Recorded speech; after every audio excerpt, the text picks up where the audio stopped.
Efforts underway now to make sure minorities are fully counted in next year's national census. Higher numbers could mean more federal assistance for this area and potentially more political power in Washington. Denver's John Bachman reports interfaith leaders went public today encouraging everyone to take part.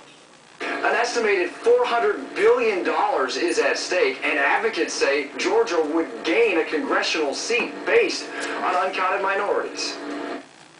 Ya que creo que es importante para la comunidad hispana. Whether it's a language barrier or a fear of getting deported, local minority advocates say a huge number of Georgians and Metro Atlantans go uncounted during a census.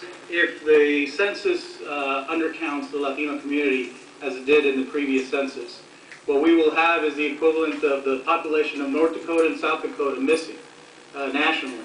In 100 days, the government starts counting for the 2010 census. Within the Latino community, we want all people to be counted, those that are citizens and those that are not. And it isn't just the Latino community. Gwinnett County is the fastest growing Asian population of any county in the U.S. The growth has happened particularly in the last 10 years. Get this, in the 2000 census, the government determined Asians made up 1% of the Gwinnett population. Now estimates are more than 10%. If that 10% doesn't fill out the forms, they're invisible. So it's really, you want to remain invisible, or do you actually want a piece of the pie? Federal programs give money to states and local governments based on census numbers, some $400 billion. So Tuesday, leaders from several minority groups gathered to preach the importance of involvement and the security of that information. No one can share that information, so we want them not to be afraid to come forward and get counted.